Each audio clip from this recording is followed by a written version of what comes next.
안녕하세요. 데드메스입니다. 2022년 2월 17일 오후 2시 5분입니다.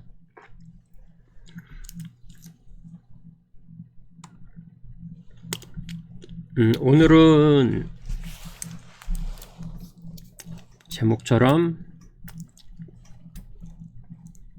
기준금리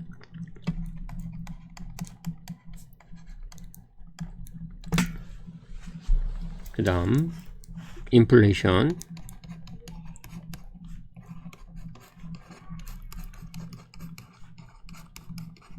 효율 그 다음에 나스닥 종합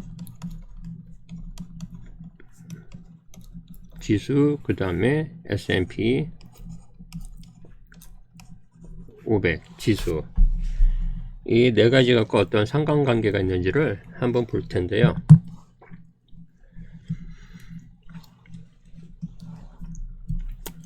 기준은 다 월봉 기준으로 했습니다. 모두 월봉이고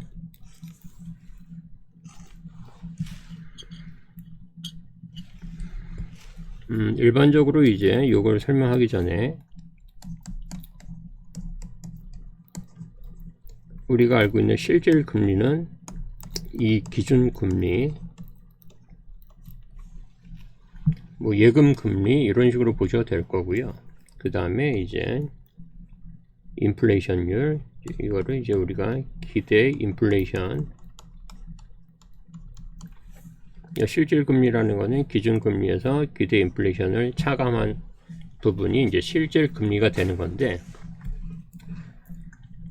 물론 이제 기대 인플레이션이 5%다 기준 금리가 뭐 1%다 하면 실질 금리는 마이너스겠죠. 마이너스 4%가 나오겠죠. 이러면 이제 우리가 만약에 월급을 받는다 했을 때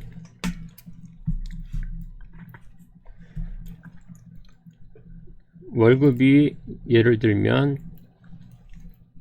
올해 1%가 이제 인상이 됐는데 근데 기대 인플레이션이 5%가 됐다라고 하면 실제로 내가 받는 급여는 1% 상승이 아니죠. 실제로 저는 이제 1년은 이제 마이너스 생활을 하게 되는 거죠. 왜냐면 물가가 그만큼 이제 올랐으니까. 그 다음에 이제 여기 기대 인플레이션 요 구하는 요 항목에는 뭐가 없냐면 주택가격 이제 미국 기준입니다. 주택가격이 여기에 포함이 되지 않고요. 그 다음에 원자재 특히 이제 대표적인 이 오일 가격이 또 포함이 되지 않습니다. 그래서 우리가 항상 얘기하죠. 우리나라도 마찬가지로 인플레가 물가가 예를 들면 3% 올랐다고 하는데 우리가 실제로 체감하는 것은 그 이상이 되는 이유가 이런 부분이죠. 주택가 가장 큰 비중을 차지하는 주택가 이제 오일 이런 것들 우리 실생활에 있는 요 많이 쓰는 이런 부분들이 이제 포함이 되지 않다 보니까 우리한테는 체감적으로는 이제 더 올랐는데 왜 이것밖에 안 올랐지? 라는 생각을 갖는 이유는 이제 이런 부분이라 보시면 되고요.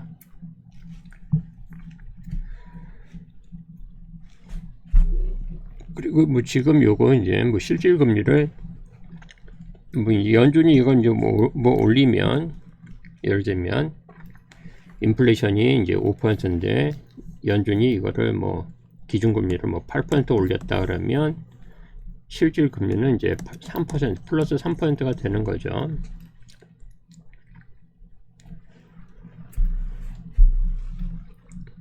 그러니까 이거는 좀 이제 저는 이제 이렇게 봐요. 이 절대적인 수치, 이 수치가 중요한 게 아니라 이런 수치보다는 이건 상대적으로 좀 볼 필요가 있다. 상대적인 수치가 중요하지 이런 절대적인 수치가 그다지 중요하진 않다라는 거죠. 예를 들면 올해는 8%로 올렸어요. 그리고 실질 금리가 이제 플러스 3%가 됐다 했을 때 근데 내년에는 예를 들면 20%로 올렸어요. 그러면 이제 3%가 아닌 15%가 되는 거죠. 플러스 그렇다면 작년 기준으로는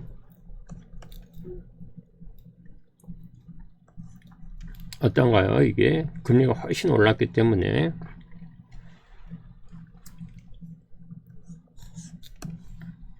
예를 들면 이제 은행에다가 그죠? 더 많은 자금이 이제 은행을 쏠릴 수 있다라는 거죠.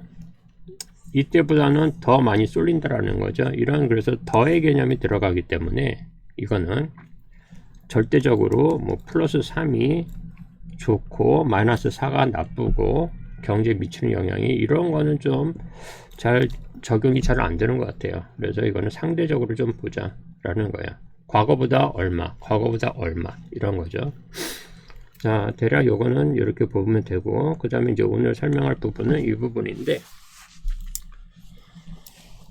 여기가 이제 기준금리라고 보시면 되고요. 연준이 발표하는. 그 다음에 이거는 인플레이션입니다. 이 또한 이제 연준이 발표하는 것이고요. 거기 있는 자료를 제가 갖고 온 거고, 그 다음에 요거는 이제 나스닥이라고 얘기했고, 나스닥 종합. 그 다음에 이거는 이제 S&P. 여기 있으니까 동그라미만 칠게요. 여기서 이제 먼저 볼 부분은 이 부분을 좀 보겠습니다. 여기 체크한 부분인데, 먼저 이제 요 아래 거 있죠? 인플레이션 요 부분. 요 부분을 보시게 되면 여기 인플레이션 써 있죠? 그러면 이제 여기서부터 제가 저점을 이으면 이제 우상향, 대략 이제 우상향이 나옵니다.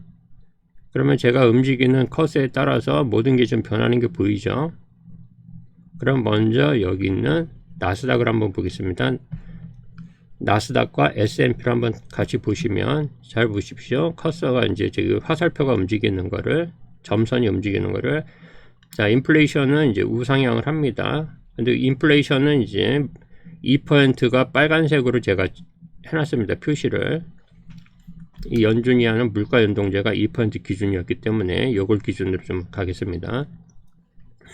그렇다면 이제 여기서부터 인플레이션은 서서히 이제 저점을 높여가고 있는데, 그때 이제 나스닥과 S&P는 이제 우상향을 하죠.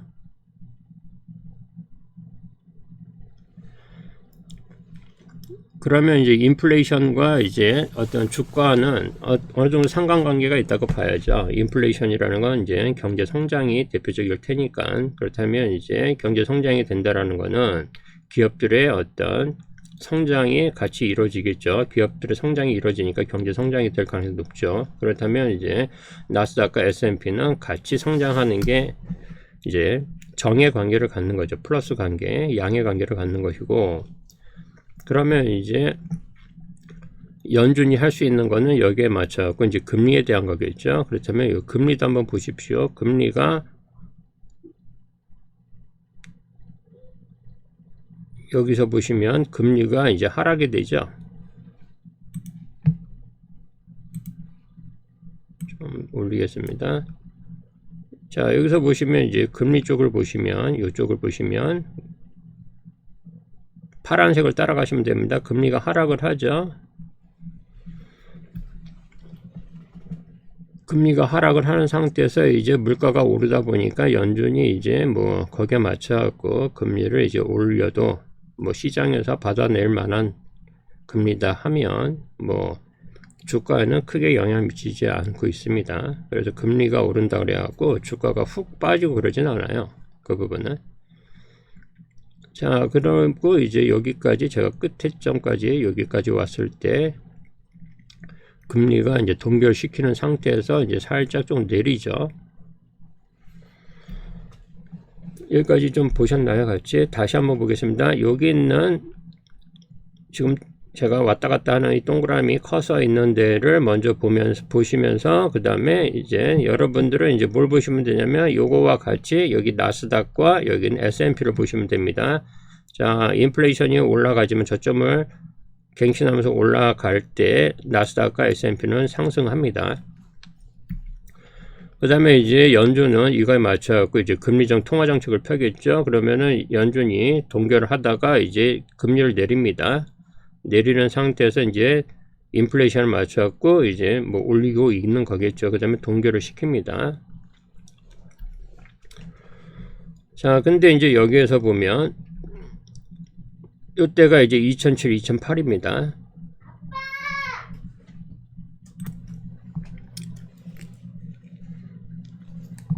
자, 다시 좀 이어가겠습니다. 저희 아들이 불러서요. 예. 그 다음에 이제 여기서 보면 여기까지 이제 우상향. 그 다음에 이제 금리가 인상이 돼도 시장이 일단은 성장을 하고 있을 때는 어느 정도 그게 이제 시차를 두고 반영되기 때문에 곧바로 이렇게 반영되지는 않습니다. 그 다음에 이제 여기에서 보시면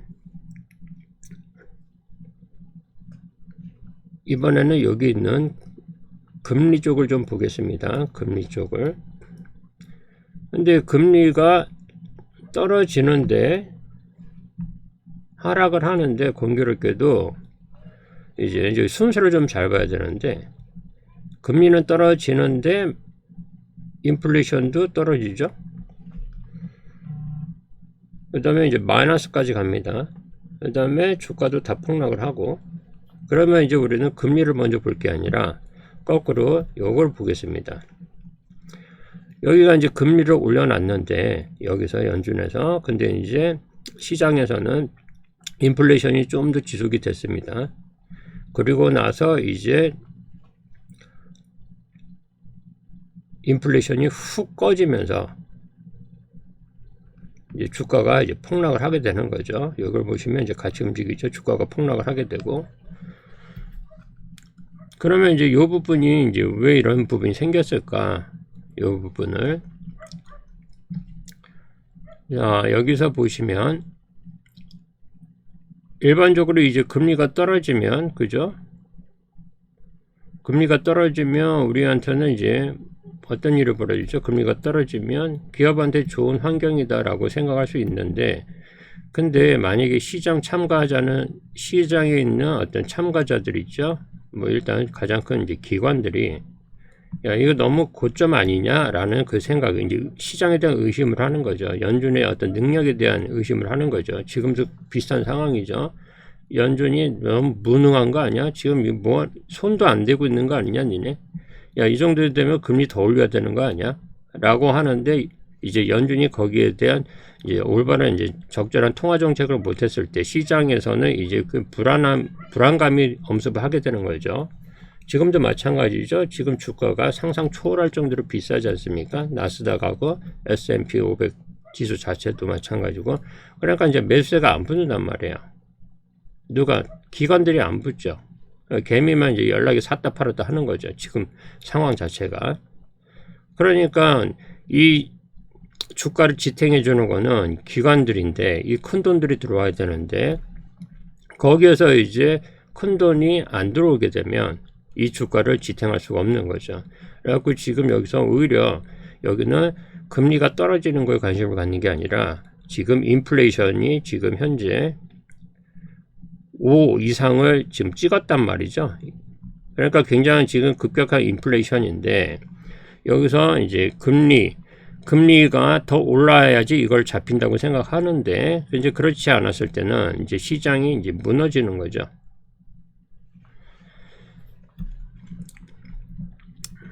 그리고 나서 시장이 무너지다 보니까 연준이 이제 뒤늦게 어떤 일이 벌어지냐면 이제 금리를 내리게 되는 거죠.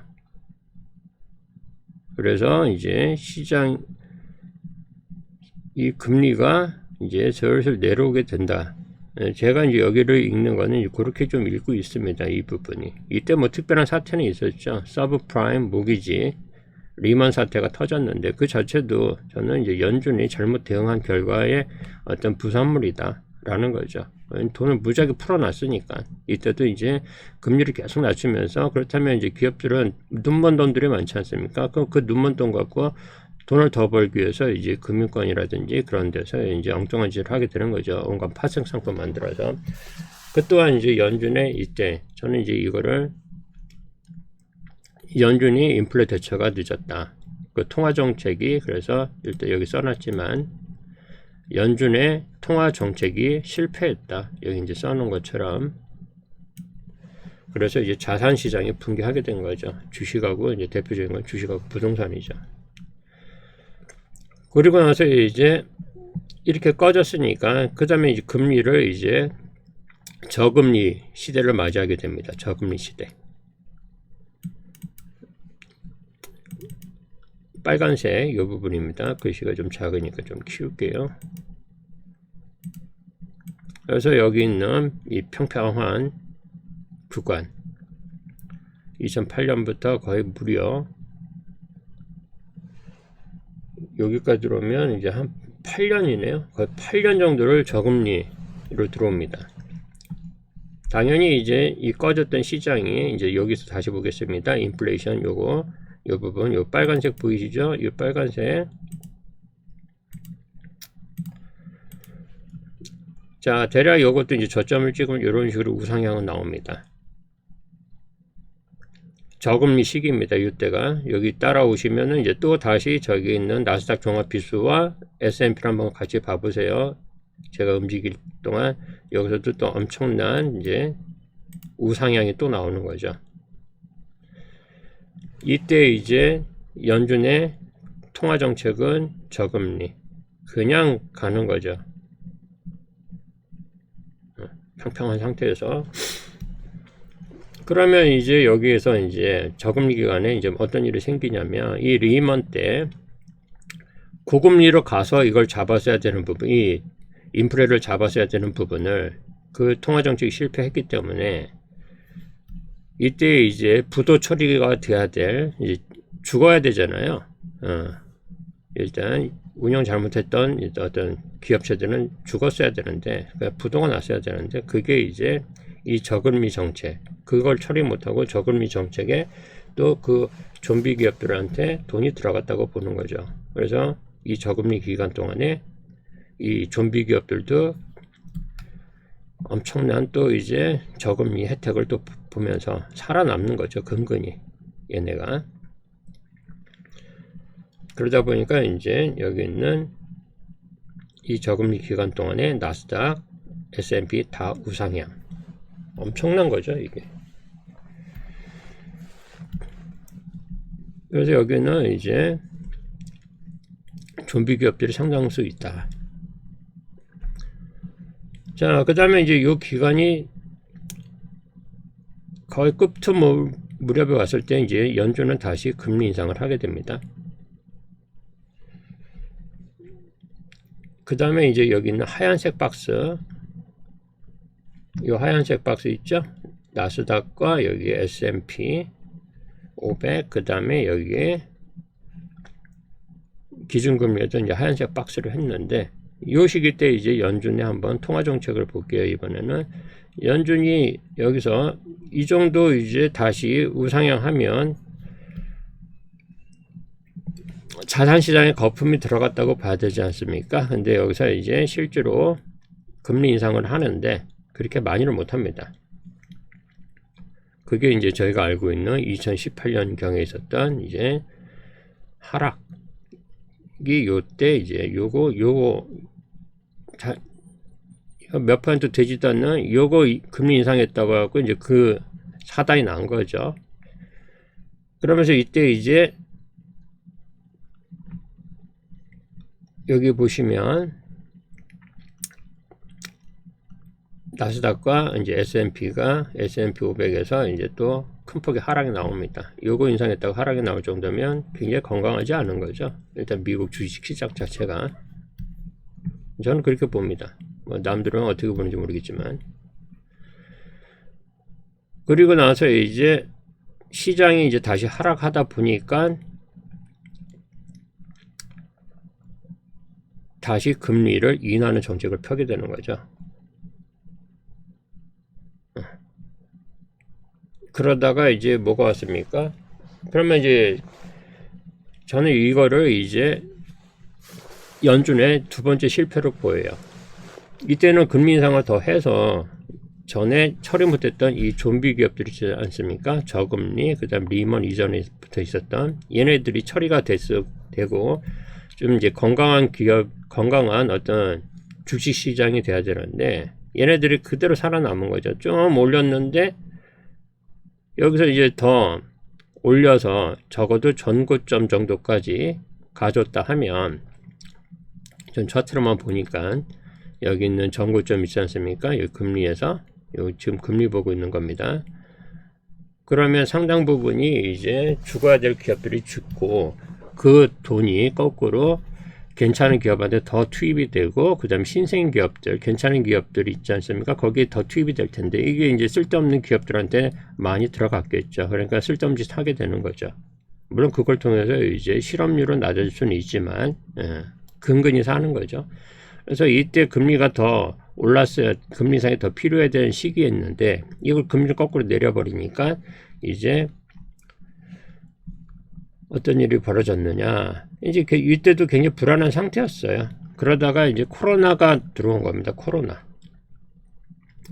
코로나가 들어오다 보니까 이제 다시 금리는 이제 인상을 못하는 게 된 거예요. 또 발목이 잡힌 거죠. 여기서. 그러면서 이제 연준이 통화 정책 실패가 되면서 이때 엄청난 이제 돈 복사 시대가 온 거죠.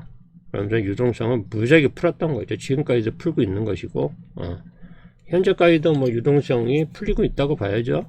뭐 금리 인상한 것도 없고, 그 다음에 양쪽 긴축을 한 것도 없으니까. 다만 테이퍼링인데, 테이퍼링이라는 거는 공급되는 거를 줄이는 거지. 그러니까 공급은 되고 있는 거죠. 다만 그 양을 줄인 거지. 그러니까 지금도 이제 유동성 공급이 된다고 봐야겠죠. 그러면서 이때 이제 돈 복사 시기가 되는 거죠. 실제로 코인장에서 얘기하는 돈 복사. 돈 넣고 돈 먹기가 되는 거죠. 그래서 그 시기가 언제냐면 이때부터 이제 다시 여기 인플레를 보겠습니다. 차트 4개 보니까 헷갈리죠? 이 인플레. 여기 보면 제가 이제 이 저점부터 고점까지 이었죠. 이 녹색 선이 보이죠? 어마어마한 상승이죠. 7배, 7.4배, 7.5배 정도의 상승이 나온 겁니다. 물가 상승이, 인플레가. 그러면 이걸 따라가면서 이제 나스닥과 이제 S&P를 봐보세요. 어떤 일이 벌어졌는지.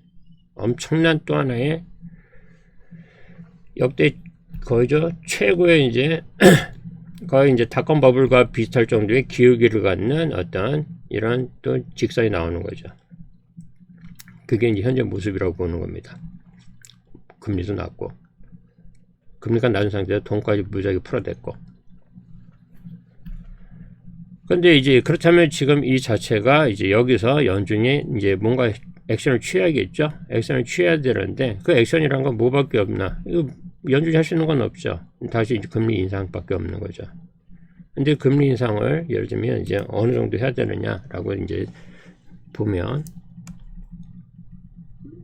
또 이 전고점에서 멈췄고 또 간다. 그러면 이제 저희는 이러한 것 이상의 또 하나의 이제 이상이죠. 이거보다 더한 뭔가 얻어맞을 수도 있다. 닷컴 버블 때 이런 것도 한번 얻어맞을 수 있다라는 거죠. 그러면 연준이 이제 연속적인 그러니까 6년 이후부터 2002년 이후부터 또 한 번, 3번의 이제 통화정책 또 실패하게 되면 저는 이제 그건 이제 상상 초월할 수 없는 어떤 하락이 나올 수도 있다라고 보는 거예요. 그럼 적어도 이 고점을 뚫어야겠죠. 이 고점도 뚫고 한 이 정도 올라와 주면 될려나 모르겠네요. 그렇다면 저희가 이제 이게 생긴 그 원흉, 그게 이제 이때가 2000년인데 이 닷컴 버블 때 그 고점 정도까지는 가져야 되는 거 아닌가. 이것까지는 제가 통화정책은 뭐 통화 전문가가 아니기 때문에 적어도 어디까지는 그 전의 고점과 그 전전 고점 여기까지는 와줘야 되는 거 아닌가라는 생각은 들어요. 이 부분이. 그러면서 이제 추세를 바꿔줘야죠. 이제 추세를.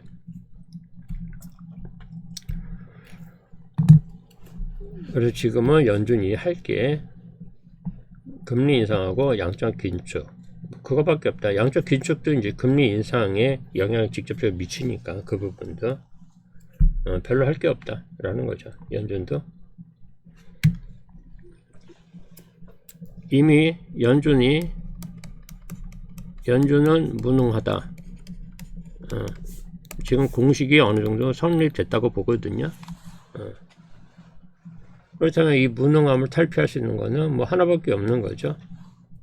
얘네가 뭐 인플레이션을 낮출 수 있는 건 아니니까. 그렇다면 이제 금리 인상인데 어설프게 하면 과거의 차트에서 보듯이 하다 말고 뭔가 화장실 들어갔다 나왔는데 뒤처리가 안 돼서 나오면 데미지가 컸다. 데미지가 컸다라는 거죠. 그래서 하려면 확실하게 해야 된다라는 거죠. 시장이 지금 예상하는 것들이 있을 텐데 그거보다 두세 배는 더 강하게 해야 되지 않나. 그래야지 연준이 무능함을 탈피할 수 있는 유일한 기회라고 봅니다. 그래야지 여기서 이제 신뢰도가 생기는 거죠. 그 신뢰도라는 거는 연준은 똑똑해 이런 게 아니라 연준이 말에 연준의 어떤 워딩에 우리는 이 귀를 기울이겠죠.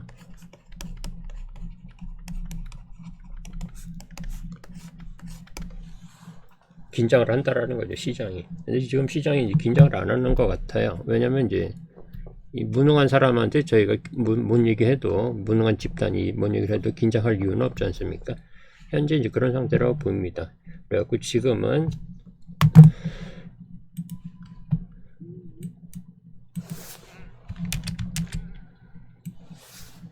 미국의 자산 시장 자체가 이런 상승은 그냥 돈 복사 때문에 생긴 거지.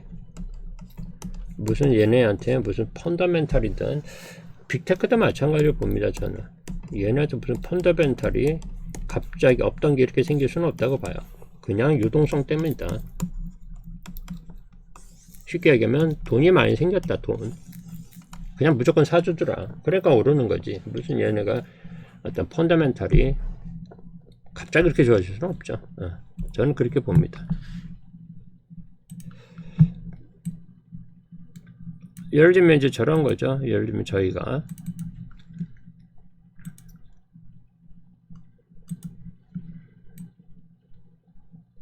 이 돈복사 시기를 여기다 좀 잘 보겠네요. 이 돈복사 시기인데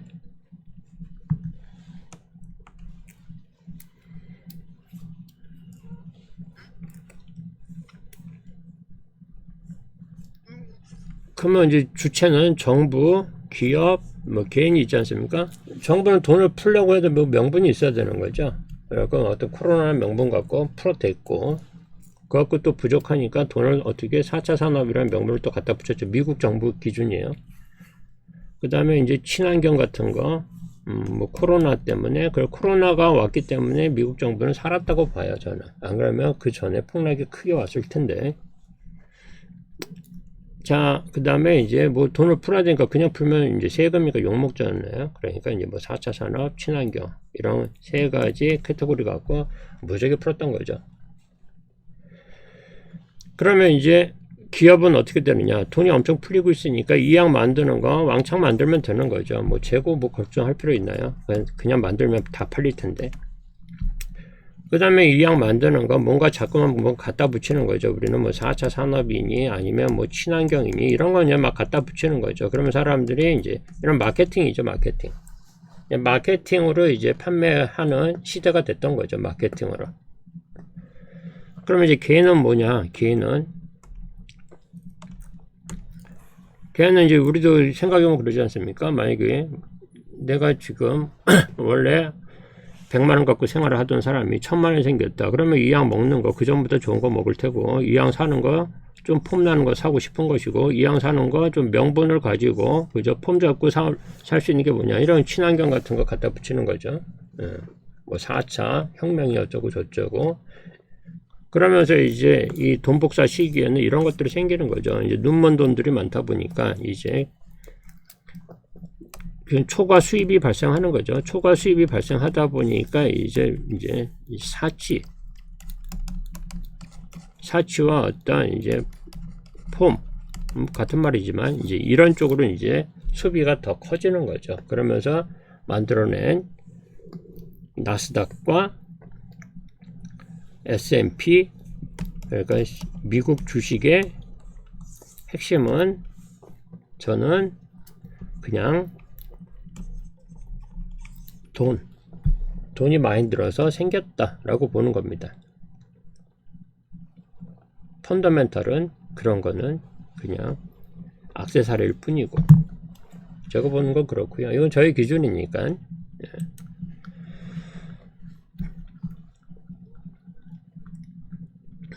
자, 그 다음에 여기까지가 이제 제가 보는 관점이고요. 그렇다면 이제 이걸 통해서 저는 투자를 하는 거니까 저는 트레이딩을 하는 것이고, 그렇다면 지금 연준이 거의 두 번에 걸쳐서 이제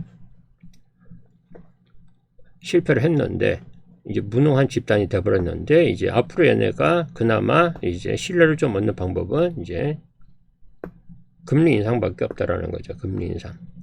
근데 금리 인상을 하게 되면 이제 당연히 따라오는 게 뭐냐면 경기 침체가 따라오게 됩니다. 일정 기간이 지나면.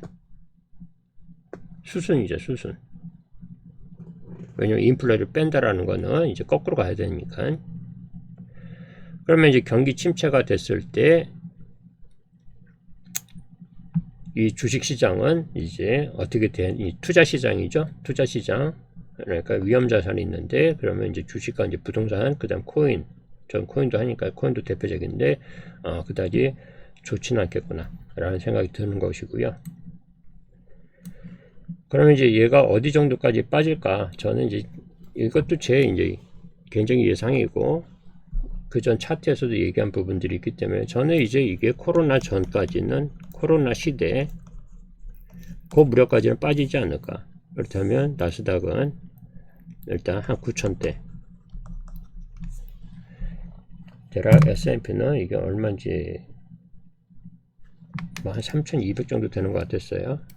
3,200 정도 S&P는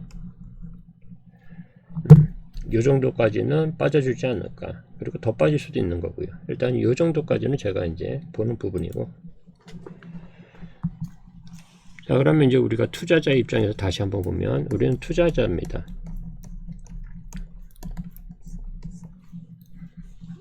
투자자 입장에서 그렇다면 어떤 투자를 해야 될 건지는 이제 지금은 좀 일단 거시적인 관점을 가지셔야 되는 게 맞는 것 같고요. 그 다음에 뭐 기업의 실적이라든지 이런 건 그냥 참고만 하시면 될 것 같고, 그런 거는 이제 뭐 단타놀이 하실 때 써먹으면 될 것 같고요. 단타놀이 할 때는 이제 실적이라든지 이런 부분들, 뭐 앞으로 실적 안 좋아질 가능성이 훨씬 높죠. 예. 작년이 4분기에는 이제 크리스마스 시즌이 있었습니다. 예. 그렇기 때문에 그때 실적하고 앞으로 나올 1분기 실적은 판약이 다를 수가 있습니다. 더 좋을 리는 없다고 보고요. 그렇다면 이제 1분기 실적 발표할 때, 그때는 지금보다 지금 올린 거 다 빠질 수 있다고 저는 보고 있습니다. 자, 그 다음에 이제 저는 그래서 거시적인 관점 좀 갖고 계시면 좋을 것 같고, 그렇다면 이제 혹시라도 모를 이런 얘가 빠졌을 때, 그러면 이제 우리는 대응할 수가 있는 거죠. 항상 대응이 중요한 거니까. 저 같은 케이스는 지금 인버스를 좀 잡고 있는 케이스고, 인버스 중심으로 가고 있고요. 그 다음에 단타로는 이제 뭐 3배짜리 갖고 이제 단타로는 이제 좀 치고 있는 것이고, 그 다음에 이제 중소형주 자리 괜찮은 것들, 요거 요 정도 이제 홀딩하고 있는 거고, 그 다음에 샀다 팔았다 합니다. 단타는 굉장히 짧게 가고 있고요, 저는. 그다음에 인버스 같은 케이스, 저는 이제 이렇게 되면은 지금 가장 요거 전 동영상이 이제 5일에 관한 거였는데, 일단 저 같은 케이스는 지금 5일을 가장 고점에서 인버스를, 운이 좋아서 가장 고점에서 인버스를 잡은 상태고, 얘는 반등이 오죠. 반등 올 때마다 계속 이제 추매를 하고 있습니다. 인버스 갖고. 저는 최소한 얘는 이제 60불까지는 빠질 거다라고 보고 있고요. 60불까지 빠지는 거는 자연스러운 건강한 조정이라고 보는 것이고, 그 다음에 이제 그 다음 45불 정도, 그 다음에 30불 때까지도 이제 생각하고 있어요. 그래갖고 대략 얘는 인버스, 5일 인버스는 좀 오래 가져갈 것 같아요. 제가 계속 이제 추매하고 관리하면서. 그래서 투자가 이제 시장이 이러한 이제 안 좋을 때도 우리는 투자자라면 수익을 낼 수 있는 방법을 계속 찾으셔야 돼요.